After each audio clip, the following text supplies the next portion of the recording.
Hey, what's up, y'all? Today I'm going to show you how to rocket spam in GTA Online. I'm going to go over all the methods, and I'm going to give the key information that a lot of YouTubers will not give you in this video. So without further ado, be sure to like and subscribe, and let's get right into the video. So the first important part is obviously being first person, and I'm going to go over the settings first, and I'm not going to take too long so we can get right into the rocket spamming tutorial. I like to have standard FPS 2 as my settings, as you can hold R1 or RB down instead of having to spam the X button. And I like to have first person aim sensitivity lower, mine's at a 4 right now. But the most important one is first person aim look acceleration, and I have that at a 4. But if you want to practice on something lower, if you're a newer player at doing this, you should do this at like a 2 or a 3 maybe. But I'm going to leave mine at a 4 because those are my settings that I'm adjusted to. But once you decided that, now what we're going to do is we're going to get into the actual rocket spamming. So there are two ways that you can spam rockets. The first one is the sticky bomb method. All you have to do is basically just switch from the sticky bomb to the rocket each time you fire. And what this does is it allows you to bypass the reload animation, and it basically skips the reload cooldown.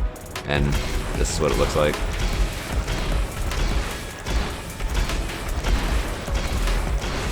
So yeah, that's the easier one. If you're first starting rocket spamming, I would recommend to practice that first. And there are a lot of people that are not going to know how to do any of this. They're not going to know how to rocket spam at all, but this is exactly what those videos are for.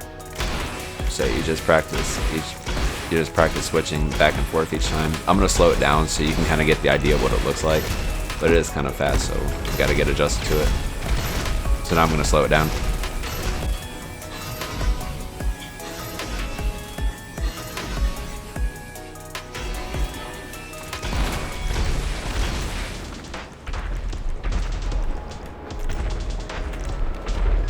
So yeah, that is the first method, is basically just, switching between the sticky and to the rocket, and you can just do that. So yeah, that's the first method. Now the second method is switch spamming, and I'm going to go over that one.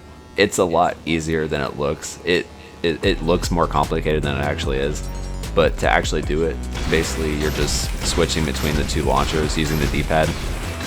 So it'll look like this. It's going to look a lot faster, but it's really not that hard. So you just basically switch to the other launcher each time. Now, the only issue with this is if you don't own an MOC, or you're on like a low-level account or something, and you can't afford a custom gun locker, this part's going to be a problem. So I'm going to disable mine. And if you have something in between your rockets, like the firework launcher or the minigun or something stupid like that, you're going to have to literally scroll past all that, and it just slows it down a lot. So if you have a bunker, or you have a property that you can get the custom gun locker, I would hide the minigun, the firework launcher, or anything that would be in between the two launchers, so that way it looks like they're side to side to each other.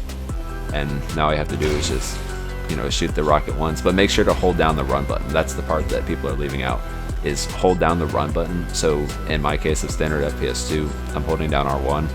And that's what allows you to switch to the other launcher so much faster. If you don't hold down the run button, it looks like this. So yeah, it's a lot slower without the run button. You can do this on standard. You'll just have to hold down the X button if you're on PlayStation, or A if you're on Xbox.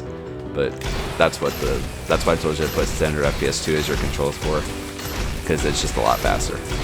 The benefit to this spam is you don't have to move your reticle or anything. You could literally just leave your aim like there. So if I wanted to shoot at this hangar, for example, right, and there's someone trying to go to their hangar, you could just switch spam, and you don't even have to move your crosshair at all. Whereas if you're switching back and forth from the stick, you have to reline it up each time. And that's why it's better if you have slower settings, so that way you don't have to it's not all over the place. It's like that. You know what I mean? Everyone learns at their own pace, so it's going to take everyone their own time to learn it. So if you learn this slower than others, don't sweat it. That's what I'm here to explain it for. So yeah, switch spamming is definitely a lot faster. But if you're a noob and you're just learning to rocket spam, I would just recommend practicing the sticky method. Yeah, you would just go back and forth between the sticky and then back to the rocket. I hope this was able to clear up some confusion and at least show some people how to rocket spam. Hopefully this can help you get better at the game, and hopefully you can use this, to either defend yourself, or you can use it for taking out heavily armored NPCs or God knows what. But that's going to be the end of the video.